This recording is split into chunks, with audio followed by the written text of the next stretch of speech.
Good morning again. Um, we are here at the 10th picture of the ox herding pictures in Zen, which illuminate the Zen path to enlightenment. And as you all know, they've represented stages along this journey that we've all taken. And I've actually really enjoyed learning more about these with you, and especially the discussions afterwards that you have that we have had with each other, actually. These poems and these pictures that date over 1,000 years ago really are just kind of guideposts. And you remember, hopefully, that our journeys are unique, and so is the way in which these pictures would reflect our journeys. So it's not really just a linear path, as you all know, even though we've been discussing them 1 through 10. So I feel like our at least my journey has been maybe one that's more like a mountain road, and kind of coming back and forth on itself as we go along.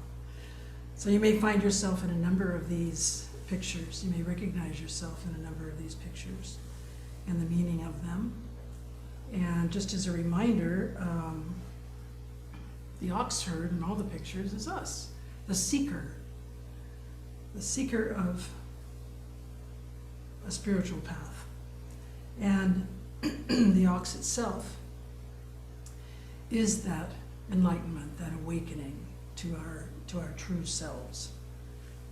So Kate, just very quickly, I'm just going to go over the first ones we've looked at. So Kate, for that first picture that has 3 pictures in it.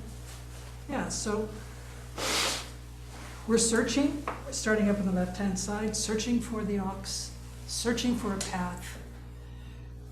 We then find some traces of it, but we're not sure of it, but we can see, like in the picture, we can see footprints.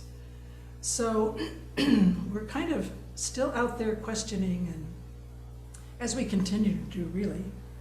And then in the third one, we actually glimpse it. In this case, the rear end of the ox. We glimpse it very briefly. So we might have these small awakenings as we go along. And Kate, the next one. There comes a time when we actually catch it. But we are struggling so much with this idea of awakening, because we are more and more awakening to our ego. And we all know the tenacity of our egos. And so in this picture on the left, the ox herd has a hold of the ox, but certainly doesn't have control of it. And then on the right-hand side, just a peaceful picture. We've managed to tame the ox a bit. We have settled a bit. But you can see that we still need that tether. We're starting to trust our practice more. We're starting to trust this journey more. But the ego is ever present. And next, Kate. This picture is actually titled Riding the Ox Home. And in some pictures, ox herding pictures, the ox herd is actually riding the ox. We notice here that the ox is half white, half black.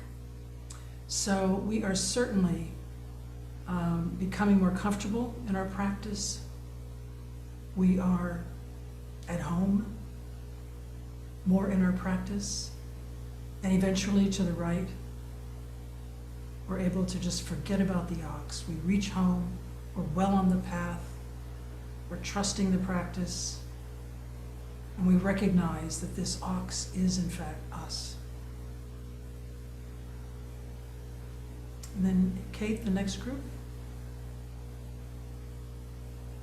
This very famous Enso in Zen. So this is signifying that we have finally transcended this ox. We've transcended our ego. Our ego is gone. Delusions are gone. Greed, hate, gone. Othering, gone. And at this point, on the right-hand side, with a beautiful white ox, we return to the source that has always been us. Our understanding of our true self, our Buddha nature, our universal interdependence, and the impermanence of all things. And so we arrive at the last of the 10. Go ahead, Kate. We're going to give you a moment just to look at this, because obviously it looks very different from the first 9. And take a moment. See what this seems like to you, how you would interpret this.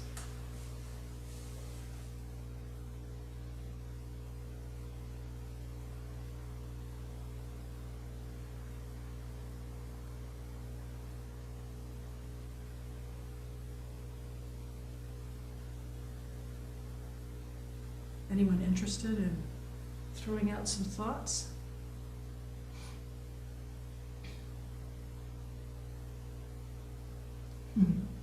Maybe the happy Buddha? Sure looks like a happy Buddha.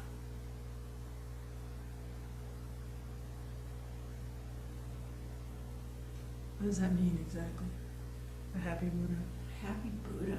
It's a figure that's Hotai is a kind of a common figure of sometimes people say looks like he's a big chubby Buddha, but others will say that just indicates his real strong, full chi. So it's not necessarily just jolliness. Mm-hmm. So some kind of big completion. Yeah, okay. So an awakened being? Yeah. Kind of a joyous face, I think, or either that or it's blueberry ice cream on his face. I'm not sure which. I think it's joyous face. Thank you, Linda. And where is he? In a village. Okay. Do you have a thought of what the significance of this happy-looking, complete, awakened being in a village means?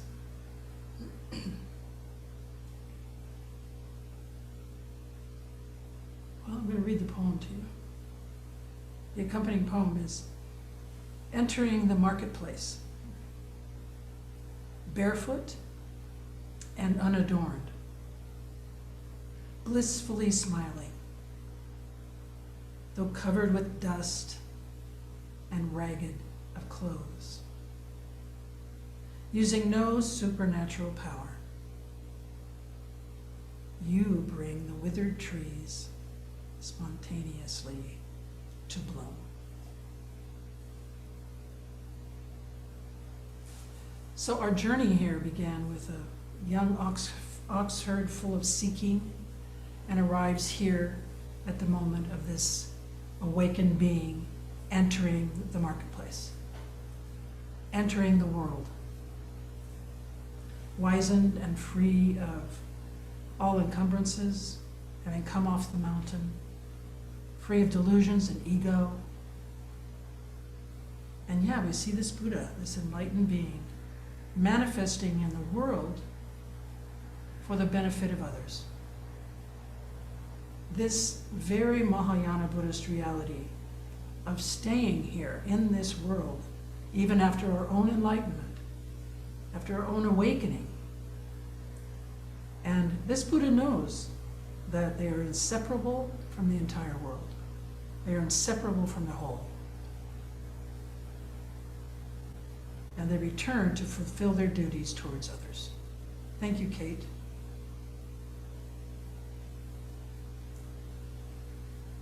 So they're not seeking ego fulfillment or special powers or worldly reward or any kind of things like that. They're seeking just to live the bodhisattva ideal of service to others, along Daido Lori calls the pathways of ignorance. Pathways of what, I'm sorry? The pathways of ignorance to light. And this bodhisattva also is barefoot and unadorned. Just ordinariness, in harmony with the world. Having realized this is exactly what we are, ordinary. Nothing special, just ordinary person. But one who knows that they are inseparable from all things. And this is us. All that we have ever been and will be. This is us too. At this stage of our journey, we come fully back into the world, blissfully smiling, though covered with dust and ragged of clothes. We've transcended clinging and attachment to things, and we're no longer under the spell of the power of these things, or under the spell of even having them, or wanting them, needing them. And we can surely see how they might be useful to us, all these things, and to others, but there's no more need to collect them and covet them. And so there he is, covered with dust and ragged of clothes, he or she. And in his book, Daido Lori tells us of a very precious photograph that he gave to his soon-to-be teacher, Maizumi Roshi. This was some time ago. And after he first met him, he was so taken that he thought, I just have to give something very precious of mine to this person who's going to be my new teacher. And so he was a photographer, and he chose this very special, precious photograph to him. And he gave it to Izumi Roshi with all of his heart. And then, long story short, one day he visited the home of another student of Roshi's. And as he walked into the living area, there on the wall was this photograph that he had given to his teacher, Roshi, Izumi Roshi. And at the time he was so upset, and he didn't understand why this would have happened. Why would Roshi have done this? And but 2 years later, he walked into Roshi's home. So he'd had quite a bit of 2 years of practice with Roshi by this time. And he walked into Roshi's home. And he saw this beautiful Buddha head that was on sitting on like a shelf. And he commented, oh my gosh, what a beautiful, unique statue this is. And so, of course, Roshi said, take it. And as he was looking at Roshi, he saw Roshi's wife right behind him. And Roshi's wife's eyes were about this big. Roshi's wife was a well-known artist and surely knew the value of this piece of art that was sculpted by evidently a very well-known and popular artist. And it went back and forth. Take it. No, I can't. Yes, you can. No, you can't. But having seen the wife, he put the statue back, and he realized that, Roshi held on to nothing. Nothing had that kind of power over him. He had given everything away, including this very valuable statue given to him. But there is, as we all know, there's a lot of pressure on us to do the opposite in our own lives, to hold on to things. I've been in so many uncomfortable situations with some of my friends who have the habit of asking about things that they gave me over the years. So, sometimes gifts from long ago. Hey, where is that, that vase I gave you? I don't know, it's like, for so many years, I felt compelled, to be sure that some gift was out there, visible in my house, since these were friends who visited fairly frequently. But the truth for me was that, quite frankly, I didn't want some of these displayed. That's not what I wanted to be looking at. And so I noticed that, another person's clinging. This person had given me a gift, but they had not given it away. They were still clinging on to it. So I noticed that another person's clinging to an object they supposedly gave away, to me, was actually stronger than my ability to choose what I wanted in my life. And it was a dilemma until I understood that I was simply trying to avoid the conflict, And I felt it was easier to put the item on the shelf than to face the disapproval of that. Obviously, this is not this is not the example that Dido Lori was pointing to. But I had to learn how to negotiate and navigate another person's clinging that affected my life. And I was eventually just able to be very honest about this.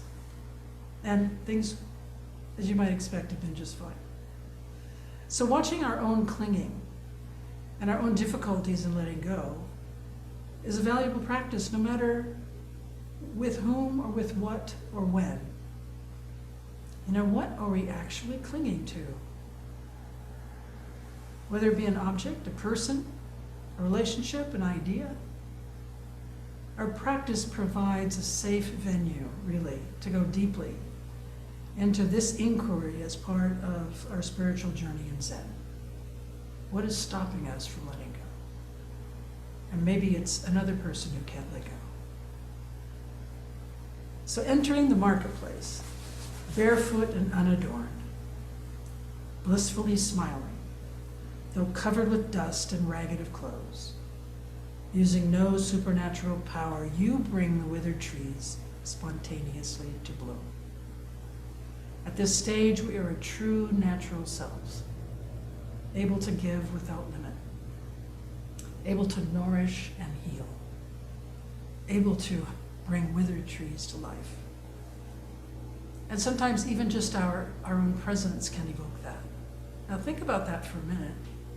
We've talked about this idea before, but sometimes just our presence has changed enough where people notice.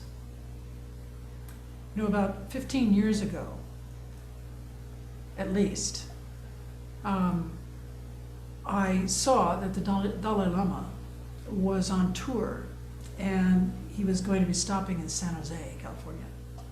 And actually, I was really unaware at the time that you could just go online and get a ticket to see the Dalai Lama. I didn't know that. But anyway, I got tickets, and I was lucky enough, I got them quite early, and I was seated in this section right behind the section for all the Tibetans, and then there's everybody else. So I was right there, and I had a very clear, good view of His Holiness, Dalai Lama.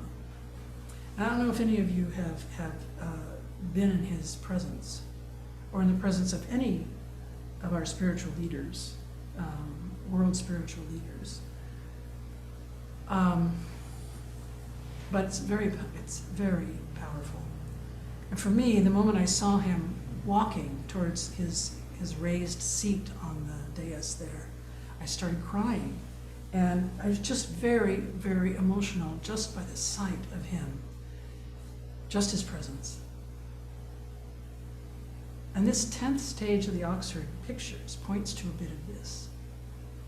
At this stage, a person has developed spirituality that creates a very nourishing aura, if you will, that attracts and soothes people, that heals people. Just the very presence. Just pure, uncomplicated, and present. Maybe you've experienced this, maybe you haven't, but maybe people have experienced it in you. And then the rest of the program was just wonderful. And as all of you probably know, he has an incredibly wonderful sense of humor as well. So in Laurie's words, the essential and defining quality of the 10th stage is actually present in the first stage, beginner's mind. The innocent, naive, open, receptive mind of a beginner. Coming down off the mountain's peak, no traces of realization remain, he says, and we're reminded here of Dogen's famous talk on traceless enlightenment. You give it all away. But here's what Dogen says. And this will be familiar to you, maybe not in its entirety, but to study the Buddha way is to study the self. To study the self is to forget the self. To forget the self is to be enlightened by the myriad things, the 10,000 things. And to be enlightened by the 10,000 things is to cast off body and mind of self and other. No trace of enlightenment remains. And this traceless enlightenment continues endlessly. Kate, can you show the last picture again, just briefly, if you have it there?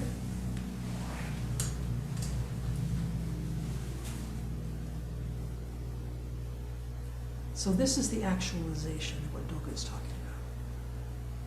And this realization lies in the Buddha's words at the moment of his enlightenment, when he exclaimed, "I, all beings and the great earth, have at once entered the way." This is our journey to uncover and discover his and our intrinsic perfection, our original perfect state, which is available to us at any moment. Our true self, always present, whether realized or not. Thank you, Kate. So on this 5-Sunday journey together that we're ending today, we can all no doubt identify with one another of the ox herding pictures.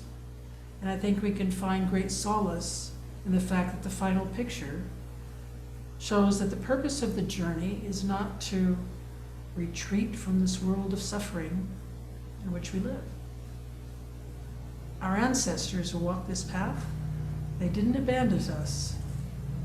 Our common paths led us back into the world, where we vow over and over to awaken with all beings, to end all delusions,